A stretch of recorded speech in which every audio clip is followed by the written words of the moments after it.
Hey everybody, do you think you might have a virus and you want to quickly launch the malicious removal tool in Windows? Or maybe you need to run it all the time and you want to have a shortcut to it on your desktop? Well, I'm going to show you how to do both these things right now. Let's go!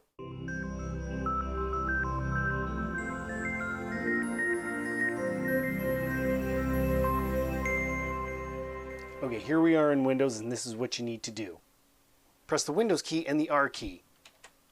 This will open up your Run folder, type MRT, and hit OK. This will open your malicious removal tool. All you got to do is click Next, and then choose your scan and click Next, and it'll run a scan for you. Now, if you want to make a shortcut to this, all you do is hit the Windows key, type MRT, click on Open File Location.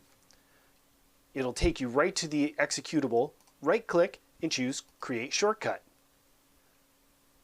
Grab that shortcut and drag it onto your desktop. That's it. Now you can quickly launch this anytime you need to. We did it. A quick launch of the malicious removal tool as well as a shortcut on the desktop to launch it whenever you want.